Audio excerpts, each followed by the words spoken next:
तो students welcome back to the YouTube channel. आज की वीडियो हमारी एमएस वर्ड के अंदर लेआउट टैब के ऊपर होने वाली है। लेआउट टैब में जो पहला ऑप्शन आता है वो मार्जिन का आता है। मार्जिन क्या करता है कि आपके पेज पर जितने भी एडिशनल स्पेस होता है, जो हमारे top left right and bottom corner में होता है, उन स्पेस को कम या ज़्यादा करने में हमारी हेल्प करता है। जैसे हमको यहाँ पर पैराग्राफ लिखते हैं। पहले हमने लिया रेंड कमांड। इसके अंदर आप देख पा रहे होंगे कि यहाँ से जो हमारा एम एस वर्ड का स्पेस है, ये वाला, ये यहाँ से यूज़ कर रहा है। यानी अगर आप कोई भी नए पेज पे डॉक्यूमेंट टाइप करते हो, कोई भी लेटर टाइप करते हो, उस लेटर को टाइप करने के लिए आपको यहाँ पर जो स्पेस मिलता है वो बाय डिफ़ॉल्ट इतना मिलेगा। आप अगर चाहो तो इसे कस्टमाइज़ कर सकते हो। कस्टमाइज़ करने के लिए क्या करना होगा कि आपको मार्जिन में जाना होगा और यहाँ पर कुछ पहले से सेटिंग्स कर रखी हैं। कुछ टेम्पलेट्स के तौर पर आपको दे रखे हैं। जैसे बाय डिफ़ॉल्ट सिलेक्टेड होता है हमारा नॉर्मल। नॉर्मल में क्या है कि 2.54 सेंटीमीटर हमारा टॉप से, 2.54 सेंटीमीटर बॉटम से, same left and same right से होता है। तो अगर मैं इसकी जगह पे नैरो यूज़ करूँगा तो क्या होगा, 2.54 सेंटीमीटर की जगह पे 1.27 सेंटीमीटर को ये यूज़ करेगा। यानी हमारा जो ये मार्जिन जितना यूज़ हो रहा है, थोड़ा ऊपर आधा जाएगा टॉप में इतना, और यहाँ से लेफ्ट में भी जाएगा। तो ये वाला टेक्स्ट मेरा यहाँ की जगह पे यहाँ से आएगा। तो मैं आपको दिखाता हूँ। मैंने लिया नैरो ऑप्शन, तो नैरो पे जा करके ये अटैच हो गया। तो इसकी वजह से यहाँ पर मार्जिन थोड़ा कम कर दिया इसने। बेसिकली मार्जिन आपको इतना मिलता है देखने के लिए। आप चाहो तो यहाँ से इनमें से कोई सा भी ऑप्शन सेलेक्ट करके अप्लाई कर सकते हो। नैरो लोगे तो नैरो में आधा हो जाएगा। मॉडरेट में टॉप में बॉटम में सेम है, जो ये वाला हमारा दिया गया है नॉर्मल के अंदर, और लेफ्ट राइट में थोड़ा कम कर दिया। इसी तरीके से आप चाहते हो मैनुअली सेट करना, तो इसके लिए आपको क्या करना होगा कि कस्टम मार्जिन पे जाना होगा आपको। यहाँ से कस्टम मार्जिन, उसके बाद आप जाओगे यहाँ पे मार्जिन सेटिंग्स में। आप चाहते हो टॉप में से 0.8 इंच सेंटीमीटर हमें रखना है, और बॉटम से भी 0.8 सेंटीमीटर हमने सेट कर दिया। तो सिर्फ टॉप और बॉटम का सेट होगा। अब देखें, लेफ्ट का नहीं हुआ। लेफ्ट का करने के लिए दोबारा जाओ मार्जिन में, कस्टम मार्जिन में जाओ। आपने यहाँ से रखा लेफ्ट में 0.5 और राइट में भी रखा 0.5। ओके कर दिया। इसकी वजह से मार्जिन कम यूज़ हुआ। इसका बेनिफिट ये होता है कि जब आपका टेक्स्ट लेटर ज़्यादा होगा, वर्ड्स में ज़्यादा होंगे और एक पेज पर एडजस्ट नहीं होते हैं, तो आप उसे इस तरह से एडजस्ट कर सकते हो। तो पहला ऑप्शन मार्जिन आपका क्लियर हुआ। बढ़ते हैं अगला ऑप्शन की तरफ। हमारा जो पहला ऑप्शन ये वाला मार्जिन का था, इसे मैं पहले जैसा कर लेता हूँ नॉर्मल। अब जो हमारा ये लेटर है, ये हमारा पोर्ट्रेट व्यू में आ रहा है, जो हमारा पोर्ट्रेट पेज होता है। हम चाहते हैं इसका ओरिएंटेशन चेंज करना। ओरिएंटेशन जो होगी इस पोर्ट्रेट पेज को लैंडस्केप में बदल देगी। यानी जो नोटबुक का पेज सीधा होता है हमारा, उसको थोड़ा लेआउट चेंज कर देगी इसका। तो ओरिएंटेशन में जाकर आपको लेना है लैंडस्केप। तो इसमें देखो आप, इसका लैंडस्केप स्टाइल हो गया। और अगर आप रखोगे पोर्ट्रेट, तो पोर्ट्रेट पोर्ट्रेट में इसकी हाइट ज़्यादा होगी और इसकी विड्थ कम होगी, यानी लंबाई ज़्यादा होगी और चौड़ाई कम होगी।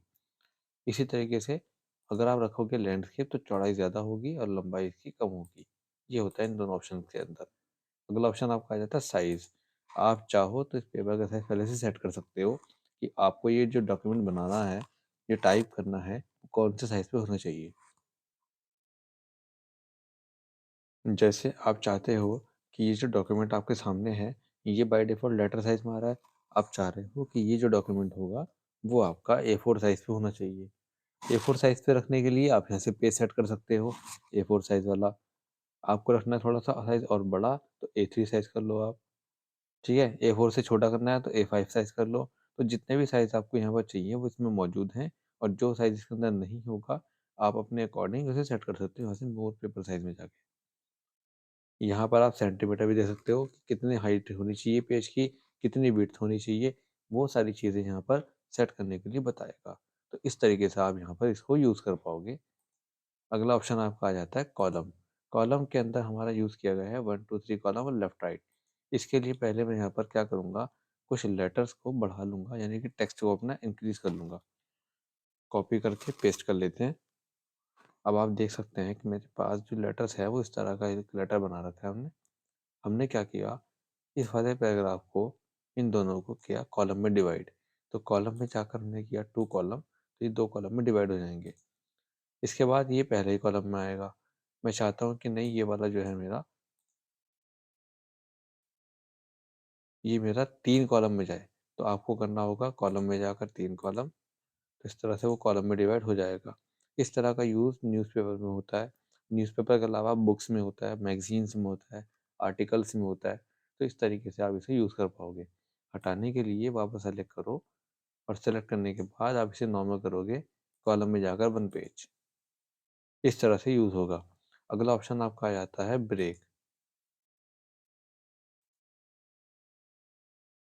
ब्रेक का यूज़ क्या होगा कि आपके सामने जो ऑप्शन आता है पेज, कॉलम, टेक्स्ट रैपिंग, ये सारी चीज़ें हमारे पेज को ब्रेक करती है। जैसे मैंने रखा यहाँ पर कर्सर, मैंने किया ब्रेक में जाकर पेज, तो आप देखो कि जहाँ कर्सर रखा था, उसके बाद का जो लेटर है वो अगले पेज पे चला गया और बाकी का उसका वो ऊपर वाले पेज पे रह गया। तो इसने वहाँ से ब्रेक कर दिया पेज को।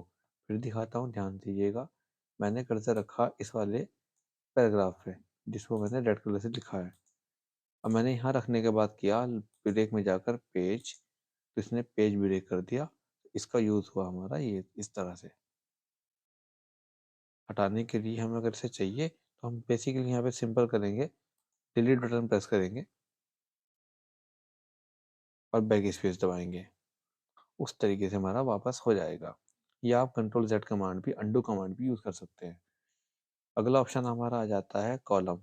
मैंने क्या किया, यहाँ पे सेलेक्ट किया इस चीज़ को और कॉलम पे अप्लाई कर दिया। तो आप देख सकते हैं कॉलम की वजह से ये वाला पेज जो था मेरा अगले पेज पे चला गया और जो मैंने सेलेक्ट किया था वो हट गया, वो गायब हो गया। इसका यूज़ एक बार फिर से बताता हूँ। पहले आपने अपने टेक्स्ट को सेलेक्ट कर लेना है। मैंने भी आपको बताया था कॉलम, मैंने इसको 2 कॉलम में डिवाइड किया। तो आप देख सकते हैं कि कॉलम यहाँ पे एंड हुआ, बट पैराग्राफ नहीं, नया नहीं बना। यानी आप देख सकते हो साइन के बाद जो रीडिंग लिखा है इसके बीच में गैप है। इसका मतलब है कि यहाँ पे पैराग्राफ नया स्टार्ट हुआ। बट ये वाला जो टेक्स्ट है इसी पैराग्राफ के आगे से चल रहा है, इसमें गैप नहीं है। तो आप यहाँ रखेंगे कर्सर और ब्रेक में जाकर करेंगे कॉलम, तो इसमें गैप आ जाएगा। देखो, नया कॉलम बन गया और उसमें गैप आ गया। ये इसका यूज़ होता है, ब्रेक कर देता है कॉलम को। मैंने यहाँ पर रखा कर्सर को, किया ब्रेक और कॉलम किया, तो देखो उसके आगे से चला गया टेक्स्ट मेरा अगले पेज पे और कॉलम मेरा यहीं पर रह गया। ये इसका यूज़ रहता है। बात कर लेते हैं अगले ऑप्शंस की। अगला ऑप्शन रहता है टेक्स्ट रैपिंग। टेक्स्ट रैपिंग क्या करेगा, कोई ऑब्जेक्ट आपको बनाना पड़ेगा।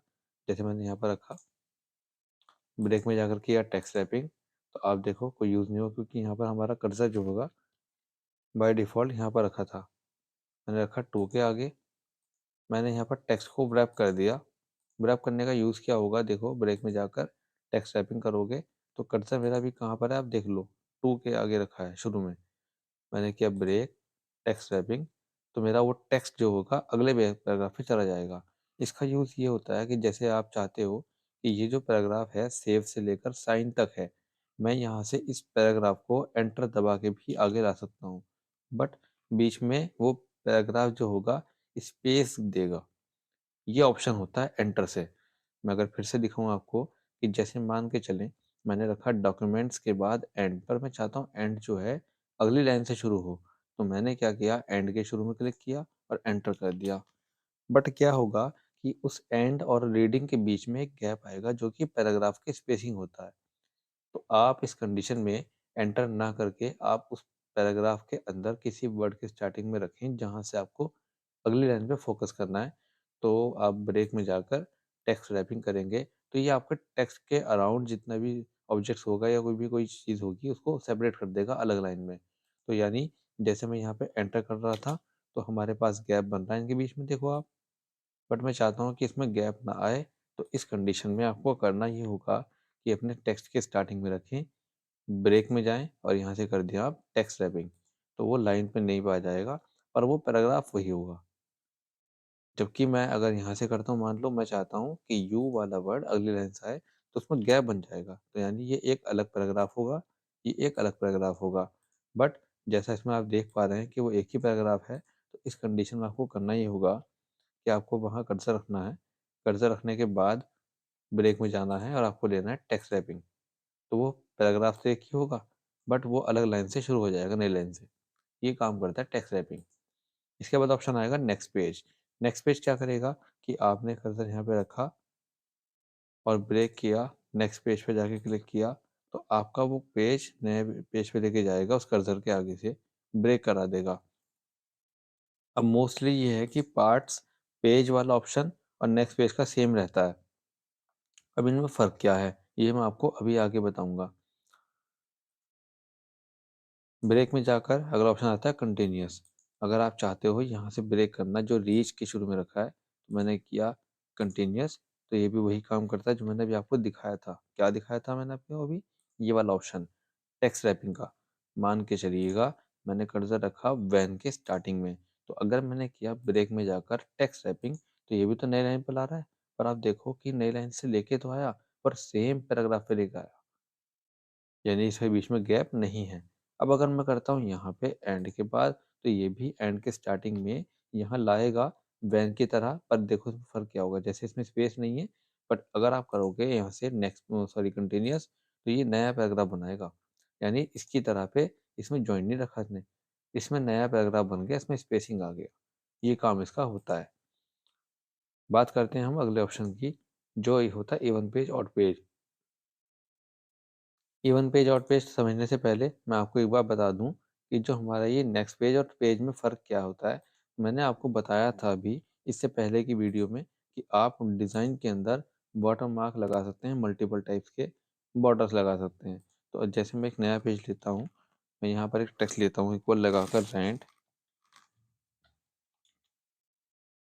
इतना लेने के बाद मैंने क्या किया, पेज लिया यहाँ से, ब्रेक में जाकर पेज। अब 2 पेज हो गए। अगर आप मल्टीपल वाटरमार्क लगाना चाहते हो, तो आप डिज़ाइन में जाकर वाटरमार्क में जाओगे और यहाँ से कोई भी वाटरमार्क लगा दोगे। अब ये वाटरमार्क सेम आ गया। आप अगर चाहो इसे चेंज करना डिफरेंट तरीके से, तो आप इसको कस्टम में जाके करने की कोशिश करोगे कि हम सेकंड पेज पे आ गए। हमने लिखा यहाँ पर कोई भी नाम, जैसे एडीएस लिखा मैंने और कलर दिया मैंने इसका रेड, अप्लाई कर दिया। पर आप देख सकते हो कि दोनों जगह पर एडीएस लिखा हुआ आएगा। आप चाह रहे हो डिफरेंट करना, तो डिफरेंट हो नहीं पाता। अगर आप यहाँ से हेडर भी खोलोगे, तो ये ऑप्शन खुलता नहीं है। मेन है आपका ये वाला ऑप्शन, लिंक टू प्रीवियस। आप देखो पहले पेज पे तो नहीं खुलता, सेकंड पेज पे खुल जाता है यहाँ सेम एज प्रीवियस करके, पर वो खुल ही नहीं रहा। इसका एक रीज़न ये होता है कि आपने जो पेज खोला हुआ है वो ब्रेक करके खोला है। आपको जो पेज ओपन करना है वो लेआउट में जाकर, ब्रेक में जाकर नेक्स्ट पेज करके खोलना है। और उसके बाद जब आप इसके हेडर को ओपन करोगे, तो सब तब आपको सामने ये ऑप्शन देखने को मिलेगा, जो कि लेआउट के अंदर अगर आप यूज़ करोगे ब्रेक में जाकर पेज वाला ऑप्शन, तब काम नहीं करेगा। बट आपको अगर नेक्स्ट पेज कराना है, तो नेक्स्ट पेज करने के बाद आपका हेडर फुटर में ऑप्शन ही खुल जाएगा, जो कि सेम एज प्रीवियस होता है। और लिंक हटाने के बाद आप इसे चेंज कर सकते हो किसी भी तरीके से, जो आपको नाम देना होगा एडिट करा सकते हो। मैंने रखा है यहाँ पर रोहन और मैंने किया ओके, तो आप देख सकते हैं कि यहाँ रोहन आएगा, यहाँ एडिस आएगा। तो इस तरह से इसमें काम होता है। तो लेआउट का ये वाला ऑप्शन आई होप आपको क्लियर हो गया होगा। बात करते हैं हम अगले ऑप्शंस की। Line number. आप अगर टेक्स्ट के अंदर लाइन नंबर लगाना चाहते हो अपने, तो मैं एक बार अपने पैराग्राफ पे आ जाता हूँ। मैं चाहता हूँ इनके अंदर लाइन नंबर लगनी चाहिए, तो आपको ऑल सेलेक्ट करना है और आपको जाना है यहाँ से लेआउट में, और आपने जाना होगा लाइन नंबर कंटिन्यूअस पे। तो आप देख सकते हैं कि लाइन नंबर सब में लग गया। लाइन नंबर लगाया कॉलम वाइज 1 2 3, यहाँ पर 2 3 आ रहा है क्योंकि ये कॉलम के हिसाब से है। उसके बाद 4 5 6 7, ये वन वाले का 1 2 1 3 1 4 1 5 करके आ रहा है। अगर मैं इसको हटा दूंगा, सेलेक्ट करके कॉलम को वन कर दूंगा, तो उस कंडीशन में ये नॉर्मल हो जाएगा। आपको कॉलम में जाके वन कॉलम करना होगा, तो आप देख सकते हैं इस तरह से कॉलम लग जाएंगे नंबर, हमारे टाइल लाइन नंबर। ठीक है। अगर आप चाहते हैं इसको नए पेज पे जंप कराना, तो आप यहाँ से कंट्रोल एंटर भी कर सकते हैं और ब्रेक में जाकर नेक्स्ट पेज भी कर सकते हैं, कंटिन्यूस कर सकते हैं। तो आप इसको क्या करेंगे, फिलहाल इन ब्रेक में जाकर नेक्स्ट पेज करेंगे, तो ये नए पेज पे जाएगा। तो आप देख सकते हैं कि नंबर जो हमारा आ रहा है 10 तक आया, और 10 तक आने के बाद मैं आपको दिखा दूँ, 1 से लेके 10 तक लाइन हमारी हो गई। 10 लाइन होने के बाद जो अगला ऑप्शन हमारा आएगा पेज पे, वो 11, 12, 13 से आता है। तो मैं चाह रहा हूँ कि यहाँ पर स्टार्ट हो, रीस्टार्ट ईच पेज। तो आपने क्या करना है, सेलेक्ट करना है पूरा, लाइन नंबर पहले हटाना है और यहाँ से आपने करना होगा, पहले इस पेज को वापस लेके चलते हैं हम।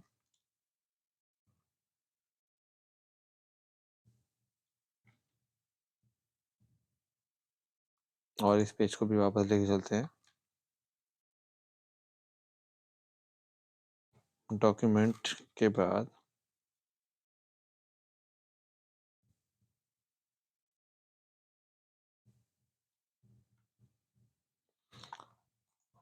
अब मैं चाह रहा हूँ कि यहाँ से ब्रेक कर दूँ, थीम्स के आगे से। मैंने यहाँ पे ब्रेक किया, ब्रेक में जाकर कंटिन्यूअस, नहीं सॉरी, यहाँ पे करना पड़ेगा हमें ब्रेक में जाकर नेक्स्ट पेज। तो पेज अलग हो गया मेरा, आप देख सकते हैं। अब मैंने यहाँ पे लगाया नंबर, तो लाइन नंबर लगाऊंगा यहाँ से कंटिन्यूअस, तो यहाँ पर लग गया 9। और यहाँ पे क्लिक करूँगा, यहाँ लगाऊंगा line number, restart each page. देखो ये आ गया 1 2 3 4 करके, यानी पहले वाले पेज के अंदर 9 नंबर तक डेटा है, 9 के बाद 10 आना चाहिए था, और 10 ना ला के मैंने किया 1 2 3 4, यानी अलग पेज पे अलग सीरीज स्टार्ट कर दी। मैंने किया यहाँ पर क्लिक, इस जगह मैंने किया फिर दोबारा line number, restart each section. तो यहाँ पर 1 2 3 4 था, यहाँ पर फिर से 1 2 3 4 आया, क्योंकि मैंने इस वाले पैराग्राफ के अंदर जो जहाँ पे एंड हुआ वहाँ तक लगा दिया नंबर। इसी पेज के अंदर डबल डबल नंबर कैसे आते हैं, आप रिस्टार्ट ईच सेक्शन को यूज़ करके ला सकते हो। सभी को हटाने के लिए सेलेक्ट कर लो, सेलेक्ट ऑल, और नन कर दो, सबके नंबर हट जाएंगे। अगला ऑप्शन आपका आता है हाइपरटेंशन। हाइपरटेंशन के लिए आपको ऑटोमेटिक यूज़ करना है या मैनुअल यूज़ करना है, तो वो करता है क्या है बेसिकली, मैं इसको एक बार क्लियर कर देता हूँ और फिर से देता हूँ लेटर एक बार लगाकर रैंड। आप देख रहे हैं कि यहाँ पर क्या होता है कि कुछ जगहों पे यहाँ पे वर्ड्स आगे पीछे हो जाते हैं। तो मैं अगर चाहूँ इसको सेट करना, सेलेक्ट किया मैंने और हाइपरटेंशन में जाके ऑटोमेटिक लगा दिया। बेसिकली करेगा क्या, यहाँ एक वर्ड है देखो मैचिंग, ये जो वर्ड मैं सेलेक्ट कर रहा हूँ, आप देख सकते हैं इस मैचिंग वर्ड में मैच लगाकर डैश लगा यहाँ पर और आगे लिख दिया आईएनजी मैचिंग। यानी यहाँ पे जगह थी जो मैचिंग आ सकता था पर मैचिंग पूरा नहीं आया, तो इसमें मैच लिख करके डैश लगा दिया और आगे आगे आईएनजी लगा दिया। ऐसा हम नॉर्मली नोटबुक में भी करते हैं, अपने लिखते टाइम अगर जगह बचती है पेपर में पेज में हमारे, तो हम इस तरह से डैश लगा कर लिख देते हैं। जैसे यहाँ पर था रिमेंबर्स, तो आप देख सकते हैं रिमेंबर्स पे आती हुई लाइन मेरी ये रही। ऑटोमेटिक लगाया तो ये ऑटोमेटिक हो गया, हटा दूंगा तो ऑन कर दूंगा तो हट गया। मैनुअल ऑप्शन होता है, मैनुअल में जाके आप क्लिक करोगे और यहाँ से बता देगा इस पर करना है तो यस, इस वाले में करना होगा तो नो, तो आप सेट कर सकते हो। तो ये आपका होगा page setup complete. I hope आपको वीडियो अच्छी लगी, वीडियो को लाइक करना ना भूलें, चैनल को सब्सक्राइब कर दीजिए और साथ ही साथ हमारी नोटिफिकेशन बेल आइकन को दबाइए ताकि आप फ्यूचर की वीडियोस की सारी अपडेट्स रेगुलर लेते रहें।